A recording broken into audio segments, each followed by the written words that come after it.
Bienvenidos a un nuevo episodio del podcast de Combo. Hoy tenemos con nosotros a Alberto. Bienvenido, Alberto. Gracias. Sales Ops, Sales Leader. Una mezcla de todo. Una mezcla de todo, ¿no? Pero bueno, has estado en Secura, Sí. liderando el departamento comercial ya desde hace muchísimos años. Bienvenido. Llevábamos tiempo intentando grabar este podcast, te he ido 100%. persiguiendo ahí pico y pala, pero una alegría por fin tenerte aquí. Y me gustaría empezar por el principio, ¿no? O sea, oye, ¿quién es Alberto y cómo empieza en el mundo de las ventas? Pues mira, Alberto es un chico motivado que desde muy joven quiso pues tradear con cualquier cosa. ¿Vale? De ahí siempre tuve la motivación, ¿no? Por interactuar con gente, siempre era la típica persona pues que estaba pues organizando pues que sí cosas en el patio, que sí cosas entre amigos, incluso he trabajado pues en sectores como el mundo de la noche, que eso al final siempre pues te lleva, ¿no? a relacionarte mucho más con la gente. Y nada, desde siempre pues me ha gustado mucho todo lo que tiene que ver con relacionarse, con tradear, y al final ahí lo que lo une, digamos, de alguna manera es la venta, ¿no? Y nada, empecé en el sector turístico, de hecho creo que lo compartimos. Estuve desde, pues más o menos desde que estaba en el colegio acabando bachillerato, ahí empecé a trabajar, lo combinaba con la escuela. Eran mis primeros salarios, que eran, creo que no los puedo ni decir, porque realmente eran... Dilos. Pues mira, te puedo decir que el primer salario anual que tuve ¿Vale? eran menos de 500 euros. Y me acuerdo que con eso me compré mi primera PlayStation. Entonces, ¿Vale? nada, me acuerdo que me la compré, jiji, jaja, yo tan feliz, todos mis padres, vamos, bueno, encantados también, el esfuerzo, la meritocracia, tal. Parece que no, pero ahí es cuando realmente aprendes esos valores. Y de hecho a día de hoy creo que es algo que intento siempre, ¿no? Como promover dentro de los equipos. Y nada, a partir de ahí ya empecé a profesionalizar un poco más esa actividad. Y cuando estaba en la universidad cambié otra empresa al sector turístico, en este caso a liderar lo que era la actividad en lo que sería Cataluña, Aragón, Baleares y Andorra, ¿De qué empresa? que se llamaba Via Hawaii, que era la marca joven del grupo Barceló. Vale. Entonces, bueno, digamos que lideraba toda esa área y la empecé desde cero. Fue puro bootstrapeo, Vale. business development a punta pala, ¿no? Y al final, pues bueno, empezabas a entender cómo podías competir contra otras empresas, cómo tenías que orientar el mensaje. Un poco fui descubriéndolo sobre la marcha con el desconocimiento del argot de las ventas, ¿no? Que si el ICP, que si el pitch, etcétera, ¿no? ¿A quién le vendo? ¿Quién me cae mejor? Este cierra mejor, venga. Buscabas por él. al champion, a este le doy algo para que me haga de champion, bueno, un poco todo ese... Que el champion era el cabrón este que me va a comprar, ¿sabes? Efectivamente. Este es el que tengo que convencer. Y eso realmente eran las ventas. Yo me subía, me acuerdo, a un banco, en este caso el público, digamos que el público que compraba el viaje eran estudiantes, ¿no? Que acababan el bachillerato, ¿no? Y yo me acuerdo que aprovechaba en los colegios ese momento ideal, ¿no? Donde acaba una reunión y empieza otra y le llamas, ¿no? Justo 5 minutos antes de la hora en punto, que sabes que aún te puede coger el teléfono, ¿no? Como sucedería ahora. Pues iba al colegio y esa media hora me subía a un banco, pegaba 4 berridos y empezaba a explicarles todo, ¿no? Ni escenario, ni micro, ni nada. O sea, ahí era... Un poco Jesucristo, ¿no? En plan del a rollo, pulmón, venga. sí, era el Mesías. El Mesías, ¿no? Exacto. Voy a explicar aquí. Entonces yo me acuerdo que ahí pues justo fueron muy buenos tiempos, la verdad, tengo muy buen recuerdo, y sobre todo porque al final es cuando pues, desde cero, ¿no? Empiezas a ver cómo escala algo, empiezas a apostar por crear un equipo que al principio es muy junior, que tienes que formarlo, luego ya los siguientes que van a entrar pues ya tienes un poco por la mano cómo vas a orientar el onboarding. Entonces, bueno, la verdad es que fue un poco ese formato, ¿no? De ahí hice un cambio radical, terminé la universidad, me gustó mucho una asignatura que era Business Intelligence y dije, me voy a consultoría. Y me fui a una Big Four, ¿no? En esa Big Four estuve 2 años, me di cuenta que no era lo que me gustaba por varios motivos, pero el que quizá me siento más cómodo compartiendo es que al final era muy técnico, ¿no? Y al final no soy un perfil que le guste ser constantemente técnico, aunque sí que al final creo que soy un punto, ¿no? híbrido entre entender la parte técnica y cómo aplicarla al negocio. Y nada, aquí me pasé a otra consultora a intentar vender esos proyectos. También la verdad es que ahí estuve muy poco tiempo porque también me di cuenta que había cosas que estaban en común con el otro tipo de compañía que no acababan de alinearse conmigo. Y bueno, finalmente decidí tomarme un break en el cual, pues bueno, estuve unos meses más o menos intentando emprender alguna cosilla, pues viendo que me gustaba, etcétera. Y de ahí o sea, me inicié, ¿no?, en el mundo startup, ¿no? Tuve la suerte de coincidir con una persona, la cual estaba en una startup de Estados Unidos que estaba empezando aquí en Europa. Yo decidí de manera altruista, ¿no?, pues intentar ayudar, ¿no? Al final estamos hablando de un stage que era, vamos, o sea, incipiente, o sea, digamos que, vamos, PowerPoint. era un PowerPoint, que no había ningún cliente en Europa, de hecho, en aquel momento. No había ni Product Market Fit como tal. Yo no sabía ni lo que era, ¿no? No sabía la dificultad que es vender cuando no hay Product Market Fit. Ahí lo aprendí sobre la marcha. Y nada, ahí justamente coincidió que estuve unos meses. También lo combiné con otro proyecto de e-commerce, justo cuando el COVID, ¿no?, en el cual pues era simplemente montar, digamos, una tienda online de flores y plantas. El proyecto fue muy bien porque al final coincidió con Sant Jordi, bueno, que al final es, como bien sabes, una festividad aquí muy importante en Cataluña.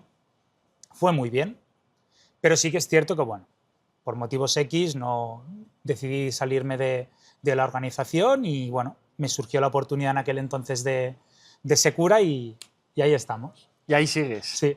Y ahí sigues. ¿Y cómo empiezas tú en Secura? ¿Qué rango Mira, tienes? yo empecé como, digamos, como un sales rep, Vale. que estaba haciendo pues inbound. Y aparte me acuerdo que las palabras textuales fue: no hay playbook, no hay absolutamente nada, solo te tienes que juntar cerca de estas personas y aprender. Y yo dije, vale, o sea, alto y claro, sí Papel y señor, boli. y papel y boli, ¿no? Entonces, bueno, empecé a hacer la actividad de sales rep. La verdad es que al principio ya como que me sentí muy cómodo, empecé a rampear muy rápido, saqué mucho performance desde el primer momento y me di cuenta que había áreas que habían mucho potencial de mejora, particularmente con procesos, herramientas, dinámicas, onboarding, sin ir más lejos. Y me di cuenta que si podíamos aplicar esos cambios, seguramente podríamos estar en una fase diferente, ¿no? Entonces, bueno, mi primera fase fue esa. Mi segunda fase ya fue empezar a, de manera puramente bootstrapera, crear el equipo de BDRs. Bueno, ahí me imagino que, claro, tú ahí entras como sales rep, performas muy bien y eso te da la autoridad para No, luego, ¿no? no ¿Cómo fue lo así, haces? porque realmente, o sea, en el caso de Secura, yo hacía, fuera de, quizá no queda como muy bien decirlo, ¿no?, fuera de mi horario laboral, porque al final es como que tenía la aspiración a querer crear algo, ¿no?, intraemprender, Vale. que al final eso me ha caracterizado mucho en todos los proyectos en los que he estado. Y ahí me di cuenta que efectivamente tenía mucho sentido, ¿no? Aparte coincidió que justo hice un máster en ventas B2B, en Núcleo concretamente, Vale. que no sé si, creo que ya no, este programa ya no continúa. Y justo en ese programa entendí, pues bueno, un poco la metodología de los B2B SaaS, ¿no? Todo orientado pues a Mark Roberts, bueno, todas las eminencias del mundo B2B SaaS, ¿no? Entonces, bueno, a partir de ahí empecé a aplicar esos conceptos a Secura y ahí es cuando decidí crear un rol especializado que aislase, digamos, la parte puramente de prospección a la parte puramente de venta. Entonces, bueno, es algo que en aquel momento no resonaba dentro de la compañía. Yo pedí poder hacer esa prueba, pedí un recurso, ese recurso es lo único que me dieron de manera, o sea, a nivel apalancamiento, ¿no?, para simplemente validar lo que estábamos haciendo. Se validó muy rápido, aparte tenía un periodo como muy corto para poderlo validar, ¿no? Vale. Se validó muy rápido. En plan, se validó en cifras, ¿cuál sería ese válido muy rápido? Eran 3 meses para poder validar que efectivamente se iba a generar más output, ¿no? Y en este caso, pues multiplicamos por 2 las reuniones cualificadas respecto a hacerlo por lo que llamamos self-prospecting, ¿no? Vale, O sea, que tenías el full cycle. full cycle, Vale, y un full cycle se agendaba 10 demos y tú con el recurso que te dieron 20. correcto, Vale. incluyendo todo lo que era o sea, el tiempo que yo tardé en hacer el training, el onboarding, el todo. Sí, la primera semana seguro que no rascabas Bueno, nada. y el primer mes, te diría, ¿eh? Ah, sí, ¿eh? Sí. Vale. Pero ya el tercer mes estábamos, si no duplicando, casi duplicando la cifra de reuniones cualificadas. Y claro, ya luego el resto fue historia. O sea, luego ya empiezas a poner a un closer, ¿no? Y empezáis ya a segmentar. Bueno, ya teníamos el Account Executive Full Cycle, entonces Vale. al final decidimos incrementar el número de BDRs, ¿no? Vale. Entonces ahí al final empezamos a hacer que la parte de prospección cada vez estuviese más aislada y que ya no se hiciese full cycle como tal. Eso funcionó muy bien desde el minuto cero. Aparte, creo que una de las grandes claves fue que como en ese momento no había, o sea, como mucha definición del proceso de venta, ¿no? Digamos que había muy poca documentación al respecto, sí que me focalicé en que los dos equipos estuviesen separados. Trabajaban como squads por rol. No los juntaba, cada uno tenía sus dinámicas y su manera de hacer. Entonces, al final, había un output de un equipo que era el input de otro equipo, fin. No había ni segmentación, que si este toca estos sectores, estos... No, no. Era simplemente, me ocupo de al menos que el KPI, número de reuniones cualificadas, sea mayor y cumpla un poco con las expectativas que tengo, ¿no? Vale, interesante, porque esto es verdad que durante muchos años ha estado muy vigente. Sí. Si tuvieras que volver a hacerlo, ¿lo harías igual? Ahora no. ¿Cómo lo harías ahora? Yo creo que la clave ahora mismo sería entender cuáles son los procesos en los que nos podemos apalancar en herramientas y particularmente en tecnología en general, y entonces ahí entender si realmente tiene sentido un rol especializado. También creo que depende un poco de la madurez, depende tanto de la compañía como del equipo. O sea, creo que hay muchas variables, ¿no? Pero particularmente en Secura, yo ahora mismo apuesto por un formato en el que, digamos que ya de por sí Secura tiene una estructura, una filosofía en el que es muy horizontal. O sea, a efectos prácticos, cualquier persona tiene acceso a cualquier C-level, ¿no? Y sobre todo, digamos que se funciona sobre ya te digo, sobre una estructura muy horizontal.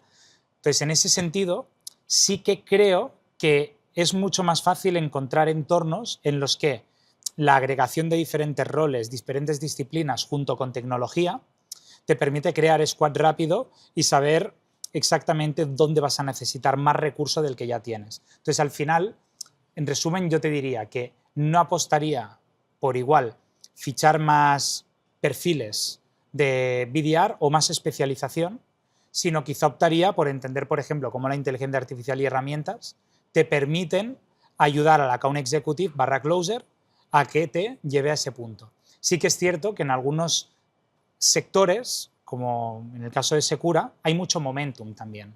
Estamos en pleno momentum, aparte tenemos un producto muy diferenciado y es un tema de tiempos, ¿no? que nosotros podamos seguir cogiendo footprint, ¿no? Entonces, ahí sí que nos interesa mucho estar en todo momento poniendo toda la carne en el asador y particularmente, como tenemos tanta conversión, que esto creo que lo hablamos alguna vez, desde la demo hasta lo que es el cierre, porque al final es un producto que realmente resuena mucho, pues claro, toda cosa que podamos hacer para mejorar la prospección es un poco el foco y el punto clave, ¿no? para el caso Secura. Entonces, ahora ya tenemos una estructura de BDRs, la reconstruiría seguramente dándole una vuelta a este perfil y sobre todo apalancándome más en tecnología. Vale. Pero ya que lo tengo, lo continuaría como está. Claro, y ahora que lo tienes, ¿no?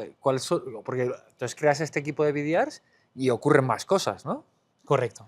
Ahí, sobre todo, la parte digamos, previa a la contactabilidad, ¿no? A esa pues, llamada, ese correo, esa secuencia, esa cadencia. Hay una parte puramente de research que no estaba hecha y al final es muy dinámica en el caso de Secura. Entonces, ahí optamos por también incluir el rol que llamábamos Market Research, que con el tiempo ha ido evolucionando a RevOps, ¿no? Y bueno, al final es un perfil que inicialmente pues era muy junior, ¿no? Y al final ya era un perfil que podía perfectamente desempeñar ese rol. Nos ayudó mucho para poder quitarle carga al BDR, poderse enfocar más en la parte de reuniones, o sea, en realmente el propósito que es cerrar las reuniones y así de esta manera poder descargar al account executive para poder enfocarse al cierre, ¿no? Entonces, bueno, esto es un poco cómo fuimos evolucionando el equipo con el tiempo. Ya entonces Market Research fue adquiriendo poco a poco más responsabilidad cuando ya fue reincorporándose el renombramiento hacia RevOps, pues de más implicación en qué tipo de tecnología queremos, en la definición de procesos, en la documentación, etc. Y bueno, este fue un poco la evolución del equipo. Vale. Y ahí, por ejemplo, porque Secura no es un caso de éxito para mí total y absoluto, lo mires por donde lo mires, ¿no? Y veo dos casos de éxito, ¿no? Una es el equipo, ¿no? Y la evolución del equipo adoptándose, y otra eres tú, ¿no? ¿Cuáles crees que son las 3 cosas que te ayudaron a ti a poder montar ese equipo, a poder acompañar a ese crecimiento de Secura y por qué tú y no otra persona? Vale, yo aquí te diría que creo, o sea, yo siempre he sido muy pro y a la vez contrarian de los playbooks, Vale. ¿no? Porque al final creo que el playbook, al igual que la inteligencia artificial, dependiendo de la intensidad y para qué la uses, te resta creatividad y te resta diferente manera de hacer las cosas, ¿no? Pero de la misma manera te resta igual performance o te resta agilidad, ¿no? Con el tiempo, ¿no? Entonces, y escalabilidad sobre todo. Entonces, yo en aquel momento lo que me di cuenta es que yo venía de haber hecho previamente pues, ese tipo de procesos, ese tipo de iniciativas en otras compañías y entendía que aquí era aún más evidente esa aplicación. Esto se juntó con mis ganas de querer crear, de ver una empresa que estaba en pleno crecimiento y que no acababa ni de empezar a crecer. O sea, al final estamos hablando de que yo entré cuando igual estábamos en una RR de en torno a unos 20-25 millones, más o menos. Bueno, oye, ya Creo, no sé ni si llega, igual estábamos en algo menos de 20, no me acuerdo. Claro, ahora estamos en cerca de los 130, diría, ¿no? Entonces, claro, estamos hablando de 4 años que han pasado a un crecimiento desorbitado año tras año, ¿no? Y sobre todo que hemos crecido de manera muy orgánica. Bueno, muy orgánica no, orgánica. O sea, al fin y al cabo, todo, o sea, no hemos tenido una captación de levantamiento de ronda de inversión como tal, ¿no? Hasta recientemente, que fue una pequeña parte del total del capital, ¿no? Pero sí que es cierto que yo creo que un poco la clave fue el querer hacer algo diferente, el querer optimizar y el no querer como recibir nada a cambio previamente antes de realmente demostrar algo, ¿no? Y al final era casi un proyecto mío a título personal, ¿no? Que dije, pues me apetece hacer esto. Por mis huevos que voy a conseguir hacer esto. Podríamos decir que sí. Y aparte es que es lo que te digo. Yo decía, esto lo vi hace poco en LinkedIn, ¿no? Un chico hizo la reflexión de, imagina que te den la posibilidad, en el momento que no existían los SDRs, ¿no? De invertir tú como account executive de tu salario en una persona como SDR y que esta persona empiece a sacarte reuniones y que seas no top performer, un siguiente nivel, gracias a aplancarte a ese recurso, que quizá la compañía no te cede, ¿no? Pues yo pensaba un poco lo mismo. Yo decía, ¿cómo soy capaz de poder vender más yo a nivel individual? Y me daba cuenta de ciertas cosas que digo, si yo tuviese estos recursos, yo lo petaría, Claro. más que ahora. Y efectivamente los pedí a nivel individual inicialmente, luego ya se me pidió que lo hiciese para todo el equipo. Era un poco tricky, ¿no? Porque en aquel momento pensaba de manera egoísta y decía, es que claro, si lo doy a todo el mundo ya no tengo secreto. Claro, Entonces claro. ya sabes cómo somos un poco los sales, ¿no? Pero aquí ya sí que poco a poco, ¿no? Se me fue dando la oportunidad y me lancé a la piscina y bueno. Entonces yo creo que un poco fue la actitud. O sea, yo creo que es la actitud y lógicamente una empresa que cuando tú tienes ganas de hacer algo, siempre suelen decirte que sí, siempre suelen ceder, siempre suelen experimentar, ¿no? Y yo creo que eso es un punto bastante importante. Y para todos aquellos oyentes, por ejemplo, para todos aquellos vendedores que están ahora en una empresa, que se sienten igual un poco estancados o no, a veces hay la percepción esta, es que la empresa no me da más recursos o no me quieren subir el sueldo, mierdas de estas, ¿cómo les ayudarías a entrenar esa parte creativa o esa parte de decir, hostia, va, en vez de poner los ojos afuera voy a mirar adentro y voy a ver cómo yo puedo hacer más? Pues mira, yo sinceramente creo que tiene mucho que ver con algo tan sencillo como pasar tiempo con uno mismo y conocerse. O sea, al final yo creo que es un poco esa dinámica, ¿no? A mí me gusta mucho ser natural en todos los entornos, incluido el profesional, ¿no? Entonces, al final, esa genuinidad hacia ti mismo, ¿no? Esa manera de comportarte como tú eres, creo que es lo que determina tu identidad. Y tu identidad, al final, yo soy de los que piensa que aquellos vendedores con más identidad y sobre todo que el proyecto se alinea con esa identidad, son los que tienen más éxito. Porque al final son los que transmiten mejor, son los que viven mejor lo que están comunicando, son los que saben persuadir de manera más natural. Entonces yo creo que lo más importante es tener claro lo que uno quiere y en el caso de no, saber lo que no quiere, ¿no? Y poco a poco ir cerrando puertas, abrirlas si hace falta, pero tender a cerrarlas más que abrirlas, porque si no aún tenemos más caos. Y no tener prisa. O sea, yo creo que no hay peor enemigo que el tener prisa. Porque cuando se tiene prisa, uno deja de estar en la sintonía de uno mismo. Totalmente de acuerdo. Aquí me surgen varias reflexiones, ¿no? Una de ellas es un ejercicio muy bonito que hicimos en el máster de coaching, que era un ejercicio de valores, ¿no? De encontrar los valores que tenía cada uno. Porque dices, hostia, los valores, ¿no? Y todo el mundo piensa, yo qué sé, pues honestidad, lealtad, no sé qué, los cuatro grandes, ¿no? Pero hay un ejercicio muy bonito que es, te sacan una lista de 30 valores, dicen, venga, ahora selecciona 15. Ahora de estos 15 selecciona 5. Y ahora estos 5 haz un escudo, ¿no? Y los priorizas. Exacto, y los pones de 1, 2, 3, 4. Y cuando tienes esa foto, yo creo que, ¿no? Muy alineado con ese ejercicio. Y claro, esto es un ejercicio que, joder, lo tendría que hacer en la universidad. O sea, ¿cómo puede ser que nos estés enseñando cosas que con una calculadora lo podremos hacer o a leer 100%. textos que el día de mañana ChatGPT te va a hacer el mejor Correcto. rejón del mundo y no nos enseñes qué valores tengo que tener para luego saber, hostia, me voy a esta empresa y se ve Crystal Water. Tú entras en una empresa y ya el ambiente tal ya te está diciendo, hostia, la peña va en camisa hawaiana, oye, pues aquí la creatividad igual es algo que, Exacto. que mola, Es todos van importante. entrajeados, dices, hostia, aquí igual, oye, son otros valores, pero que no son ni peor ni mejor, ¿no? Sino son Sí. diferentes, valores diferentes. 100% alineado contigo. Y ahí yo creo que es importante también, una cosa son los valores, sí, yo detecto siempre 3 tipos de valores dentro de una persona dentro de la compañía, que son, lógicamente, los de la compañía, los del equipo Totalmente. y los de la persona. Entonces, yo conozco personas que sus top valores no son los mismos que los de la compañía, pero sí que se alinean quizá con los del equipo, o no. Entonces, yo creo, o sea, no soy de los que cree que tiene que haber una relación directa de mi top 3 tiene que ser el top 3 de la compañía y del equipo. Porque hay veces que tú igual puedes tener un temperamento mucho más, déjame decir, agresivo, no agresivo en el mal sentido, sino más bien como en esa sangre caliente que puede tener, por ejemplo, un sales. Y quizá eso es normal dentro de un equipo de sales. Para ese tipo de equipo, ese tipo de función. Ahora bien, quizá la compañía, es que sin ir más lejos, mi temperamento es tirando alto, ¿no? Y nuestra compañía humaniza servicios financieros. Claro. Entonces dices, claro, puede casar, claro que puede casar, porque al final yo creo que es un poco el mensaje de la compañía, el propósito del equipo y tú cómo encajas en esa ecuación. Te lo compro al 100%. O sea, igual aquí es más si son valores excluyentes. O sea, también Correcto. tenemos los no negociables, ¿no? 100%. Entonces hay gente que, oye, si me capas mi creatividad, eso es un no negociable para mí. Entonces igual 100%. ahí te compro que son los no negociables y te compro mucho esta última parte de que los equipos acaban siendo como células independientes y que muchas veces es, no, es que estos son los valores de la empresa y igual, yo qué sé, pues los valores de la empresa es ¿cómo se llama? El estatus este de dar sin recibir nada a cambio.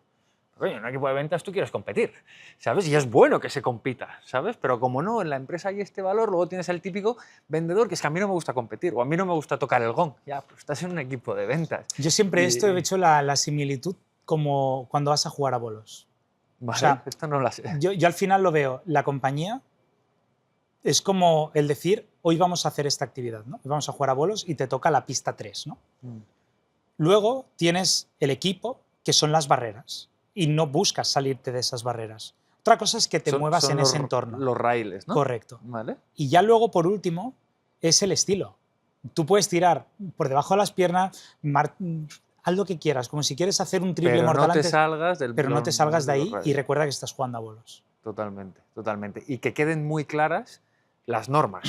Correcto. Porque si no, muchas veces se quedan debajo de la alfombra, ¿no? Y empiezan a salir las conversaciones estas en los cafés que te 100%. pueden matar a un equipo porque hay alguien que está llegando tarde siempre y al resto del equipo le toca los huevos que este tío llegue tarde, pero el jefe se lo perdona porque es el top performer. Exacto. Y entonces ahí se te acaba cojando un pifosteo de Ese la es un hostia, ¿no? grandísimo ejemplo, ¿eh? Yo al final, para mí, por ejemplo, uno de los valores siempre es la meritocracia, ¿no? La meritocracia y la actitud.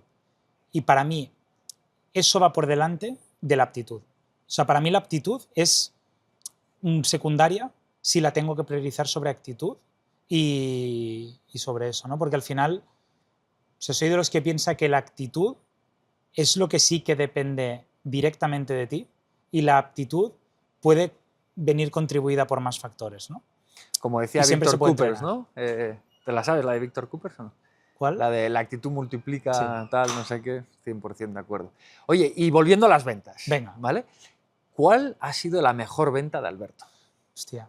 Mira, la mejor, que para mí es como la que más recuerdo, ¿Vale? cuando estaba en el sector viajes, me acuerdo que tenía una de las primeras charlas, ¿no?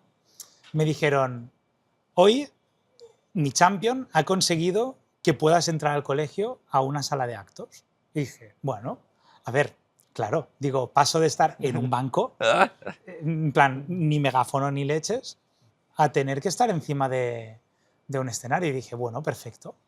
Yo nunca me había subido a un escenario, salvo pues, lo típico del colegio, tal, leer una poesía, ¿no? Y yo decía, hostia, no sé cómo es esta experiencia. Y al principio bien, y de golpe, 5 minutos antes, recuerdo que dije, me entró el pánico. Pero un pánico escénico, nivel de me voy, no puedo estar aquí. Entonces me dijeron, bueno, ya puedes entrar. Y digo, bueno, vale, pues entro. Ahora ya no hay más Entro huevos. y, o sea, no había final. Era, o sea, era enorme. Habían no sé cuántos centenares de personas. Y justo coincidía que era de los institutos que tenía más estudiantes en toda Cataluña. Y todos estaban ahí, digo, no puede ser. O sea, no doy crédito que alguien haya hecho esto y que haya parecido buena idea, ¿no? Claro. Entonces, me Y ahora el acuerdo, que me lo voy a comer soy yo. correcto, me acuerdo que empecé la charla, me quedé en blanco, empezaban como en plan todos en medio ruido, no sé qué, no sé cuántos, claro, eran adolescentes, ¿no? Y me acuerdo que pegó un silbido, todo el mundo se cayó y dije, o sea, justo que incidió que recientemente había visto la típica TED Talk, tal no sé qué, o no me acuerdo qué era, y que la persona se puso a dar vueltas por el, o sea, no por el escenario, sino entre la gente, tipo monólogo. Y yo dije, tal vez es una buena idea, y se me ocurrió hacerlo. Vale. Claro, yo era un chaval, imagíname a mí dando vueltas por un anfiteatro que era enorme, que suerte que tenía un micro, pues bueno, claro, tú imagínate yo explicando a la distancia, en plan, como veis allí en la pantalla, a tomar por saco, y yo dando vueltas, y dices, no tiene ningún sentido que la gente está mirando a la pantalla y tú estás dando vueltas. Salió bien al final. No me preguntes por qué, no le he replicado nunca más. No, pero hombre, Double Down, tío. Si Bueno, sale sí, bien. dije, bueno, sí, o todo o nada, pero dije, mucho será que vaya a volver a salir bien. Entonces dije, bueno. Esto era como mi abuelo, que cazó una golondrina una vez al vuelo. Y le dijeron en plan, ¡buah, lo que has hecho tal! Y dijo, nunca más lo vuelvo a intentar. O sea, en mi puta vida. Ole. Bueno, oye, pues enhorabuena, ¿no? O sea, Sí, y de sí. ahí, entonces, ¿cómo pivotabas tú las ventas? Porque claro, tú pegabas la chapa, ¿no? O sea, tal, no sé qué, y luego ellos entraban a la web y compraban el viaje. No, ahí en ese momento era un poco lanzarles el... O sea, yo me acuerdo que lanzaba o sea, toda la información, ¿Vale? generaba mucho hype, la clave está en generar mucho hype, y tener como muchos champions cada X personas. O sea, yo me acuerdo que eran cada 30 personas tengo que tener un champion. Vale. Y tenía que ser un champion que influenciase sobre otras 30 personas que no podía influenciar yo. Coincidía mucho el tema de las clases, ¿no? El delegado, el líder de la clase, tal, ¿no? Entonces, bueno, el que veía que o era el delegado o la liaba más, Vale. era esa la persona. Ese era el colega que habíamos Entonces ahí era, pues bueno, generar una relación, oye, te lo vas a pasar muy bien, vamos a hacer esto, ya verás, te voy a dar tal. Entonces, bueno, de ahí se generaba una relación y intentábamos siempre llevarlos a grupos de WhatsApp. Y ahí era mucho más fácil, con contenido, etcétera, irlos persuadiendo y convenciendo. Ole, ¿y esta gente funcionaban rollo partners? ¿Tenían comisión y tal? ¿No? Bueno, no comisión, pero tenían beneficios. Tenían beneficios, ¿no? Sí, o sea, claro. el canal ya estaba inventado. Sí. La rueda... La rueda no, la No se rueda de inventaba. piedra, vale. Y este tema también me interesa mucho. En Secura trabajáis con partners. Sí. ¿Cómo habéis montado esa estructura de partners Mira, en Secura? Inicialmente era algo que el equipo de sales gestionaba de manera individualizada. Vale. Ejemplo, me iba a un evento, yo conseguía hablar con un partner, generar la relación e intentaba... Y claro, ahí todo lo que es la generación de nuevo negocio a través del partner no se estaba cuidando. Era un poco como de manera, bueno, pues por arte de magia, si el partner se le aparecía la maravillosa idea, ¿no?, de recomendarte. Y claro, ahí ya vimos que teníamos que profesionalizar esa actividad. De ahí fichamos a una persona, la cual esta persona pues fue desarrollando ese canal y pues bueno, básicamente es tener un perfil que se encargue, en este caso a día de hoy tenemos un perfil que tanto se encarga de captar nuevos con la ayuda de los BDRs, que este es otro de los puntos. Al final el BDR, nosotros lo que hacemos son como muchas segmentaciones, lo que yo llamo campañas. Entonces, se dirigen a una necesidad concreta, a un ICP concreto y de una manera concreta, ¿no?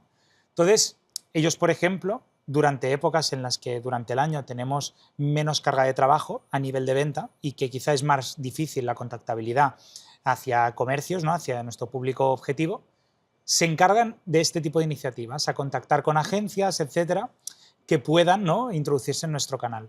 Entonces generan reuniones, las cuales son, pues bueno, ya cerradas por una closer del equipo de partners. Y esta persona a la vez es la que, junto con el equipo de ventas, hacemos reuniones con cierta frecuencia para entender cómo se puede sinergiar los diferentes equipos, ¿no?, con esa relación que ella tiene con... O sea, que ella hace como un poco de centrocampista, ¿no? Correcto. Va repartiendo el juego y luego ella misma hace las demos con los... Con los potenciales de partners, no, lo manda a sea, sales. bueno, no, con los partners sí, pero con los clientes que pueden traer los partners, que al final no es pura transacción, sino que requiere una demo, etcétera, ahí nosotros ya lo pasamos a la Account Executive. A la Account Executive y entonces Lead Origin Partners. Y ahí dividís comisiones. O sea, exacto, porque, claro, hacemos ahí... diferente ponderación en función de cuál ha sido la atribución de cada canal. Que eso es un poco un jaleo. Claro, te iba a decir, ¿cómo lo hacéis? O sea, No, eso es en plan... Sí, ¿eh? Yo creo, más o menos, objetivamente, si te fijas aquí, y bueno, maravillosamente, como casi todo está reflejado en algún lado, pues... Oye, ¿y cómo incentiváis a los partners, si se puede decir? Sí, nivel... o sea, al final ahí los partners van vinculados a la actividad que tenga el comercio. O sea, al final, en función del comercio, cuánto crezca, también el tipo de partner, porque al final hay partners que nos dan un soporte más tecnológico, otros, y a pesar de eso también trabajan con clientes, o sea, que están más hands-on en todo lo que es la integración, otros que simplemente te prescriben. Ahí entonces tenemos como diferentes maneras de compensarles, ¿no? Y bueno, durante un periodo X les damos esa contribución. Vale. En caso de que el cliente, por ejemplo, se quede más de un año, ¿esa contribución continúa o se capa? Dependiendo, pero la gran mayoría de veces, por no decir creo que todas, ya... Es un año y a partir de ahí, ¿no? Sí, vale. durante el periodo. Vale, porque ahora están saliendo varios modelos para incentivar la venta de canal que dicen, oye, ¿Vale? todo lo que tú generes, indefinido para ti, el X%, ¿sabes? Que para mí es tricky, porque es en plan, tío, haces un pase de gol, pero luego hay que jugar el partido. Yo creo que ahí tendría que haber otra derivada, que es igual, pues, que cada mes que pasa hay una desaceleración, o cada año que pasa, una desaceleración o un desincentivo sobre la cifra inicial. A menos que igual le pongas un X de facturación, que si lo pasan empiezan los multiplicadores. Bueno, ahí ya te puedes fumar los tronchos. No, puedes hacer quieres, ahí ¿no? o sea, al final esto es como el esquema Ponzi, ¿no? O sea, Claro. es un esquema Ponzi de toda la vida.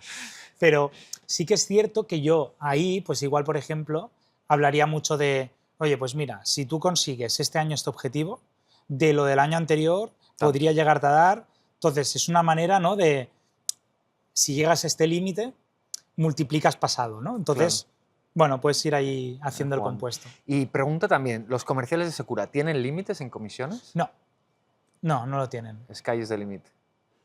Vale. Sí. Eso sí, generalmente marcamos un objetivo que equipara al 100%. Entonces, un porcentaje X por debajo de ese 100% no tendría consecución de objetivo, ninguna. Hay un rango hasta el 100% que sí, y luego post 100 ya tienes como un multiplicador, tienes un acelerador. Vale, ¿y ese acelerador se mantiene o va...? No, escala en función de cuán exponencial sea. Vale. O sea, es exponencial en base a la generación, vale, digamos. Muy guay, tío. Oye, y más preguntas. Por favor. Las 3 grandes cagadas de Alberto. Buena pregunta. Mira, yo te diría, y te las linko un poco sobre qué aprendizajes he sacado, ¿eh? Vale. La primera es el verbo promocionar. Vale. Es muy delicado, ¿no? O sea, el saber, el promocionar a la fuerza porque necesitas evolucionar, eso es un error muy grande. O sea, puede haber grises que más o menos los acabas apañando, pero no puede haber un evidente no, o sea, no puedes escalar a esta persona a otro rango, a otro rol, si no lo tienes muy claro. Porque creo que entonces puedes tener un error de simplemente pues, empezar a escalar de manera... Pero luego yo también me he encontrado con gente que dices, hostia, no lo sé, le doy la confianza y flipas. Sí, pero entonces tienes que tener muy claro cuáles son los grises y cómo los vas a medir. Estoy de O acuerdo. sea, yo ahí he cometido el error de el tiempo dirá. Y el tiempo, si te tiene que decir algo, te va a decir que no. Eso es muy difícil que te acabe diciendo que sí. Pero sí que creo que, bueno, tener ya como varios KPIs identificados te permite, sobre todo, es lo que te decía, ¿no? Para mí la sensibilidad en ventas es muy importante, en todos los sentidos, en todos los ángulos. Y el tener una sensibilidad hacia a quién estás promocionando, cómo es, hacia dónde se quiere dirigir, cuál es su temperamento, su estilo, su manera de liderar, etcétera, creo que es necesario saberlo. Parece muy evidente, pero es muy importante tenerlo presente porque seguramente los KPIs mentales que vas a tener, otra cosa es por los que miras a todo el mundo, pero cada uno vas a tener alguna diferencia que vas a tener como muy presente para saber si está en ese baremo o no. ¿Vale? 2 KPIs de Alberto para medir un vendedor que pase de ventas a manager. Buen punto. Para mí sería el performance, o sea, yo creo que para mí eso es muy importante. Y luego, para mí es un KPI quizá no tan cualitativo, pero, o sea, puede ser cuantitativo, pero es más cualitativo, que es saber el equipo qué opina sobre esa persona. Que lo compre. Sí. Que ya tenga una autoritas. Sí. En... Porque al final creo que ese va a ser el gran challenge. O sea, tú les pasarías, por ejemplo, un cuestionario Bueno, haría one-to-ones. one-to-one, del 1 al 10, ¿qué te opinas? ¿Qué parece? Bueno, sí, haría muchas preguntas, como muy orientadas a lo que yo creo que quizá puede ser el pain o el punto fuerte de esta persona y ver cómo es percibido internamente. Porque yo creo que cuando haces una promoción, a veces miramos mucho los KPIs y tal, y una de las cosas que me he dado cuenta es los KPIs están bien como referencia, pero tienes que darle mucho contexto siempre. O sea, un KPI sin contexto acaba siendo casi un número más. Totalmente. Pero son importantes. Totalmente. No, y estoy 100% de acuerdo en que si el equipo no lo compra, para luego girar el timón del barco. En el momento en que se haya que girar, el barco sigue para un lado, el timón se ha girado, pero se rompe la quilla, se parte todo y ahí la lías. Y ahí la lías. Estoy de acuerdo. Vale, primero, segundo. Este es el primero. El segundo KPI que igual te diría para un manager, por ejemplo, con Executive a Manager, yo te diría cuál ha sido su track record en el segmento en el que lo voy a enfocar. También otra que parece muy evidente, ¿no? Pero, por ejemplo, yo creo que en nuestro sector, sin ir más lejos, una de las grandes dificultades, como puede estar en muchas compañías, es el Tier A, ¿no? Entonces, el Tier A es tal vez el más complejo por la magnitud de la toma de decisión y muchos puntos más, ¿no? Pues claro, si yo, por ejemplo, busco un manager que sea capaz de gestionar un equipo para un tier intermedio, tal vez incluso buscaría que tuviese cierto expertise en la parte de Tier A, porque creo que puede haber como mucha mimetización con los tiers más intermedios, ¿no? Y luego, sobre todo, porque yo ya voy a estar pensando en su siguiente paso, que seguramente si quiero crecer en esa área, ya voy a estar pensando en, oye, tiene que tener algo que me haga pensar que la siguiente evolución natural va a ser esa. Generalmente nunca voy a darle a alguien un siguiente next step en su carrera profesional, ¿no? Una promoción, si no tengo bastante claro o más o menos claro cuál es el próximo paso a este paso que va a dar. O sea, no creo, no creo en la promoción y no tener claro cuál va a ser el siguiente. O sea, que pueda tener un career path muy claro a partir de este siguiente paso. Muy guay. Vale, ¿y segunda cagada de Alberto? Segunda cagada de Alberto, buena pregunta. Pues mira, yo te diría, la primera era esa y la segunda es no tener suficientemente documentación. O sea, no documentar procesos y demás lo suficiente. Porque al final lo que todos creemos no, es que más o menos hablamos sobre el ICP, ¿no? Porque obviamente esto no es muy elemental, ¿no? Pero, ostras, mi concepción del ICP puede ser muy distinta a la tuya. y esto lo extrapolas a tropecientas mil cosas. Esto teníamos un error o sea, cometimos este error garrafal, o sea, lo he visto en varias compañías, y yo creo que eso te lastra mucho a la hora de crecer, a la hora de escalar, ¿no? Porque al final estás hablando sobre peras y manzanas y aunque te piensas que todos son frutas, no es lo mismo, ¿no? Ni que tengan el mismo color, ni que tengan una forma similar. Totalmente. Y eso ayuda mucho también a acelerar los ramp-ups, los Sí, procesos de onboard, y de repente tienes a uno que dice, ¡ah! Es que esto no lo sabía. Y dices, correcto. alma de cántaro, ¿y por qué no lo has preguntado? Y dices, pues es que no estaba, ¿sabes? Y dices, hostia, vale. Fallo mío, totalmente. ¿Tercer error? Tercer error, te diría no seguir lo suficiente a mi intuición. O sea, cuando yo he intraemprendido en varios proyectos, no necesariamente en Secura, como que he tenido claridad sobre el propósito y sobre la finalidad y sobre a lo que estaba yendo y cuál era el objetivo y lo he tenido muy claro, muy visualizado, ¿no? Y he tenido también varias personas que quizá por desconocimiento o quizá en una connotación más negativa, etcétera, han hecho pushback. Entonces, lógicamente, o sea, entiendo igual que ¿no? Se me pueden poner techos de cristal y me puedo equivocar, pero justamente soy de los que piensa que cuando tengo una creencia tan grande en que algo puede funcionar, obviamente se puede pivotar, ¿no? Pero incluyendo los pivotajes, creo que no estoy en el mal camino. Entonces, a veces he tirado la toalla demasiado pronto. Hostia, esto de la intuición, te juro que ya llevo unos cuantos podcasts grabados y sale mucho, es como ¿Sí? muy recurrente, sí. Sí, porque y yo creo que hay dos conceptos aquí. Uno es, hostia, ¿te acuerdas mucho del lo dije y no lo hicimos? ¿Sabes? Que eso es como brutal. Y luego creo que hay otro, que es que además hay estudios recientes que dicen que la intuición se entrena, Sí, ¿sabes? Y entonces, claro, igual a ti te frenaron esa intuición que tú tenías de joven, que te quedaste con la de esto, igual tenían razón. Lo que pasa es que nunca lo sabrás porque igual tampoco llegó a mal menor o a mal mayor, ¿sabes? sí. Pero la intuición que tienes ahora probablemente sea mucho mejor que la que tenías cuando tienes 19 años, porque ya lo has parido, Correcto. ¿sabes? Y de hecho te diré más, que al final yo creo que la intuición va muy, de nuevo, alineada a cómo es cada perfil. O sea, para mí los perfiles más sensibles tienen una intuición mucho más desarrollada. Los perfiles más sensibles, Sí, define sensible. para mí sensible es una persona que es capaz de encontrar más granularidad en los detalles, en los hechos, en las acciones. No necesariamente tiene que ser una persona que se ofenda más, sino más bien una persona que sabe llegar a mucho más detalle. Más Que crítica, en el buen sentido. sí, te diría más bien como que puede profundizar más y que cuando crees que ya ha llegado a la máxima profundización, aún puede llegar más. Y es como que puede llegar al átomo, ¿sabes? A ese grano de granularidad, o sea, a ese nivel de detalle.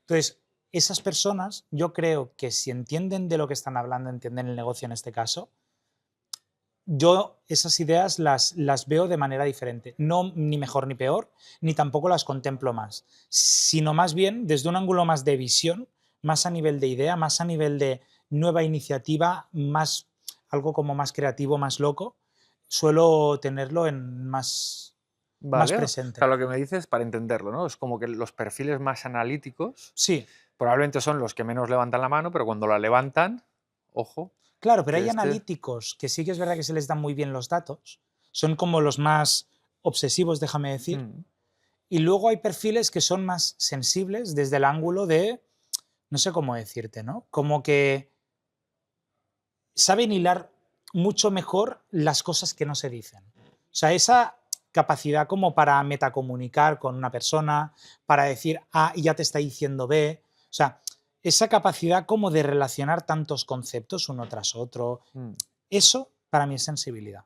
O cuando saben, mira, pues tengo la sensación que dentro de este segmento voy a tener mucha más tasa de éxito. O si hago una matriz con este vertical, con este tipo de producto, con este tipo de tal, y empiezas a hacer ahí la hipersegmentación, son capaces de llegar a un hipersegmento que tiene unas propiedades únicas. Y es gente más sensible.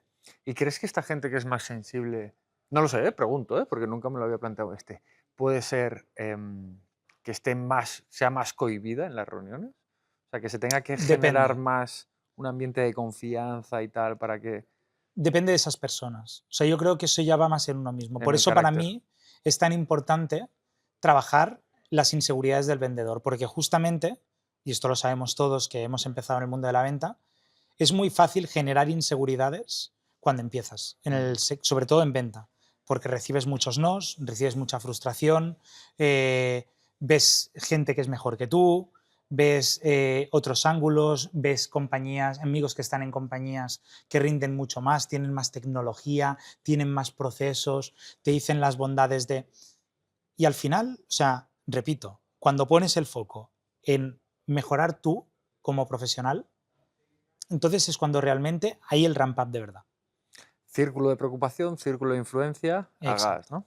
Oye, Alberto, se nos ha pasado el tiempo, tío. O sea, ¿Sí? ha sido un placer. Aquí ya me están haciendo la señal. Ha sido un gustazo. Yo creo que haremos volumen 2, Vale. porque creo que se nos ha quedado cositas en el tintero.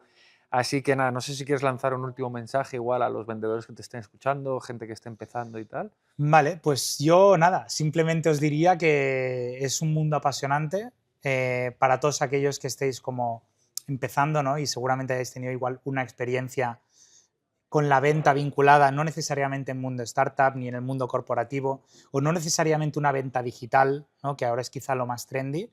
Simplemente animo a que si os resuena cosas de las que ha podido decir también Ignacio, también cosas que hayáis leído, libros, podcasts, que sigáis en esa línea y sobre todo que os conozcáis, que os rodeéis de gente que esté en el mundillo, gente que os pueda explicar sus experiencias y sobre todo que al final es un sector que va mucho de soft skills y es importante que sepáis cuáles tenéis más desarrolladas, cuáles podéis desarrollar más y que vayáis en esa línea.